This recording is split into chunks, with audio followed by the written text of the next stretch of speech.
And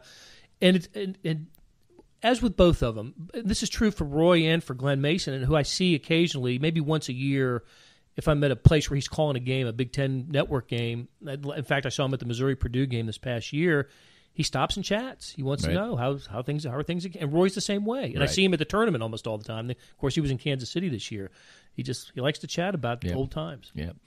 Then you transition to some more prestigious, I guess you'd call it, being most enterprises of the Kansas City Star's type at that time would have a national college type of deal. Yeah. How did that? Because I think was there one before you? No, they there created wasn't. The position, right? But the Star did have a national baseball person and an NFL sort of centric person. We didn't have one for college sports, and that was the time when the Big 12 was coming into focus. And now that was a national story, the formation of the Big 12, and we thought it was a good time to move somebody on to create that beat. And I always said that the national beat at the Kansas City Star was, we'll go anywhere that Southwest Airlines flew. Anywhere you can get a refundable ticket. And you drove to Nebraska a lot, too. Boy, did I drive to Nebraska a lot. Because it coincided with Nebraska being great. They were great. Yeah. They were in the heyday, really, the Tom Osborne years, the end of the Tom Osborne years. And as we know, there's just an incredible amount of interest in Nebraska here in this market. It's a huge. There's just a lot of Nebraska folks. So it worked out well. And I would go to. I remember because they were good at the time. Florida State, Florida, Miami, Florida State games.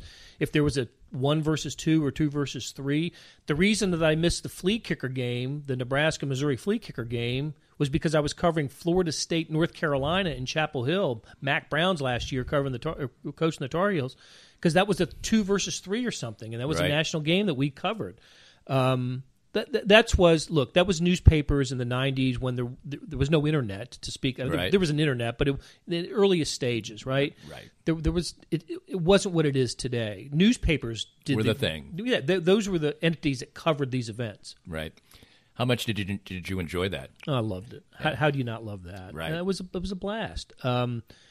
It was, you got to know a lot of people too. I mean, people who I wouldn't call them contacts, but people I still can have a conversation with today. Who, because I covered Ohio State, Michigan, or because I covered these types of events, or national, Final Four every year, or the college football championship game every year. I still have an opportunity to run into them and talk to them and have them help me with stories along the way. There was a list of, this lasted for quite a while. There was a list of games that I saw from 2000 to 2010, so the first decade of the 2000s. They picked the 10 greatest college football games, regardless of whether they were bowl, regular season, conference championship game, whatever.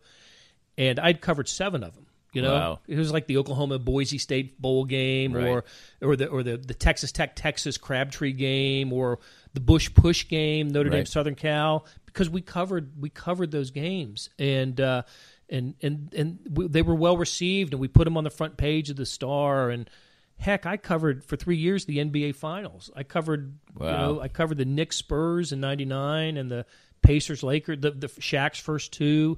We did stuff like that. Yeah. We don't do stuff like that anymore. It was obviously in each of our professions that are somewhat linked. We work a lot of long hours, and you travel a certain significant part of time. What was the impact of that on your life, raising your children, things like that? Well, that's a great question, and that I've got 3 kids. Today, their ages. The oldest is 29, and the youngest will be 25 in a month or so. So within 5 years. And they were all active, and we made sure we made sure we gave them the opportunities to be active, right? Sports, music, school plays, whatever they showed a little bit of interest in, and we encouraged the interest. And so there was a lot of getting to practices and getting to events. And we didn't have any kind of formal arrangement at the Star, but I think I worked for some great people who understood that I didn't want to miss my kids' high school baseball game, or my daughter's track meet, or my son's soccer game, and I'll do anything I can to get there. And I can remember covering an Oklahoma Nebraska football game in Norman that started at 11 o'clock in the morning. And I flew down because Southwest flew to Oklahoma City direct at the time. I flew down at like 8 in the morning, covered the game, and got on a plane at 7 o'clock that night to come home to catch one of my kids' events. I can't remember what it was. But I would do that all the time. I would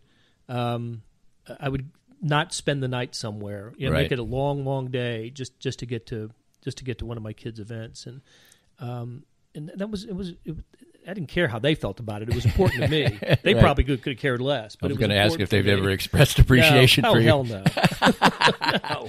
No way. But they didn't express it. But I imagine looking back, if they were to look back on it, they'd think it was okay. Your wife is a lovely woman. I've only had the opportunity to meet her on a couple of occasions. Obviously, she would have to pick up the pieces a little bit sometimes, even though obviously you made a great effort. Brag on her a little bit. Well, thanks. March was always a tough month in our house, because that's time you could never, you just had to be away. You couldn't get back, and she was. She was great. She's been great the whole time about everything, but she was always great in March about, make sure you call him and he'll be back soon and all that. No, we've been married for, depending on how you want to look at it, I got to do the quick math here, but 34 or 35 years, 33, 34, 35 years. And, no, she's fantastic. She's the supervisor at the Overland Park Arboretum and Botanical Garden. Wow. And, it's a gorgeous place. It's absolutely gorgeous, and I would encourage anybody, if they haven't been out there, go out. It's free on Tuesdays. Yeah, it's $3. It's $3 a head to get in the place. It's beautiful, and they're on the doorstep of building a new visitor center out there. So, she majored in horticulture, and she gets to supervise a botanical garden. Right. And I always, from an early age, I think I knew I wanted to be a sports writer, and I got to be. So. We talk about it. We were pretty lucky. I think whatever we may have sacrificed in terms of, maybe higher salary jobs and climbing a corporate ladder sort of thing, we have been incredibly satisfied professionally in the jobs that we ended up taking, and we've encouraged our kids to be that way. So personally, when you're away from what you do, which isn't that much, especially as time has gone on, through the years, have you liked to vacation? What are your things that you like to do together and separate people? Well, one thing I say, I used to tell people that I golfed and I will golf, but no present tense golf for me. I mean, it's just I don't do that, so it's too time consuming and keeps you away from things. And because my wife and I are. What we have left of our families, I shouldn't put it that way because we have a lot of left of our families, including my parents, and and all. She's one of 7, and the rest of her brothers and sisters live in the North and South Carolina. That's kind of been our vacation. That's where we, when we have time downtime together, we go back and visit family, and it's easier for us to pick up and see a bunch of them than for them to individually come out and see us in Kansas City. So we can tell you all about the North and South Carolina beaches, vacation spots there, because we try to do a family reunion thing every summer. But that's it. And now that all of our kids are out, they're out not only out of the house, but they're out of the country in some places. 2 of them are out of the country, and one of them is in a different time zone. We're trying to plot ways for us to be together at holidays and events, and that's not easy. Right, absolutely not. You as you say, the business changed as we come close to a conclusion here, and I like the wedding story. That was pretty good. I like that one. That's unusual. That's unusual. I'll say that. You've had to change what you do later in your career as well to sort of being the Whit Merrifield of the Kansas City Star. I know how taxing it's been and how more hours and manpower and doing all that kind of stuff it is. Has it in any way scratched a different itch for you? I don't know if it scratched a different itch, but one thing that I've learned as the industry started to change, the Star had its first round of buyouts and layoffs in 2008, and we had another round in February. So it's been 11 years of not continuous, because there's stretches where it hasn't happened, but the era of it's a transitional era for newspapers in that I think everyone agrees, including the New York Times, the Washington Post, and the Wall Street Journal, that digital is is where the future of the product is. Right. I think that there will always be a print product in some form or fashion, whether it'll be 7 days a week, for a market Kansas City size. I don't know. I don't know. I hope it is for as long as it possibly can be. But the way people want to consume news is changing with younger people. And you have to present information in the way it wants to be consumed, and you have to keep it interesting and relevant, and you've got to be able to sell the idea that because you're putting the resources into covering Chiefs, Royals, KU, Missouri, K-State, Sporting, the things that we cover, that we can do it. We can still do it really, really well, and we hope you continue to buy the product, whether that's the print product or a digital subscription. Right.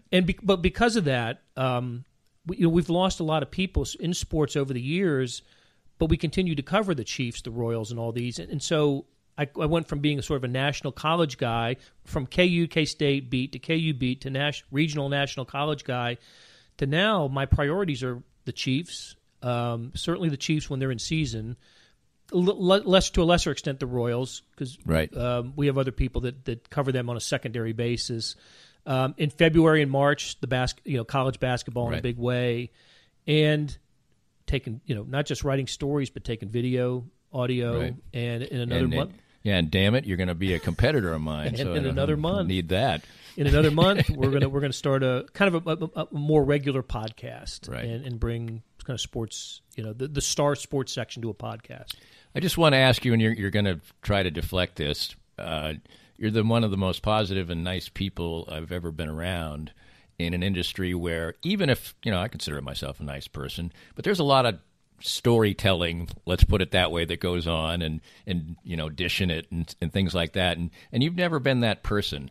Can you tell me what it has been about your backgrounds or the influences in your life that has made you a person that I reached out and tried to get some goodies on dirt, and I couldn't. It was impossible. I've never. You went to the wrong people. And the way I described it to Sam, and I exchanged some emails with him, is that Blair, and Vahe fits into this category too, is like the only person in my industry, or most industries, that I know who nobody has a bad word to say about, and he doesn't say a bad word about other people as well. What do you think molded you into that type of person? I've never thought about it, and I don't know if all that's true. But I. It is, folks. Well, listen, I think it all starts, the way you're raised, and you think about what was important to your parents and wanting to please your parents, and I think about that, and I to this day I think about when something good happens in my life. Well, I wonder what my mom and dad would say about that. Right.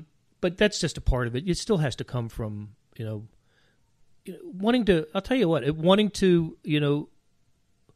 When I was young, young and going through high school and college, I knew I wanted to be married, and found the person that I wanted to marry, and then you want to stay married to that person. So you kind of do what it takes to stay married, right? I wanted to be a father, and I wanted to have kids, and you do what it takes to be a father, and to try to have a good household and raise a family that way. I just you just think about I don't think you wake up every day and say, how can I attack the day? But it would take something. I get mad. I get upset at people. But I'll tell you something. Journalism teaches you there is always another side. So if something looks amiss, or if somebody's really bent out of shape about something, I think I'm more curious about trying to understand why that person's bent out of shape.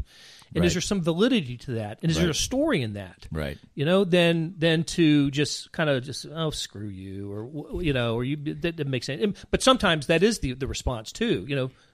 you're just being irrational, and right. you don't rise to the level of a story or of interest.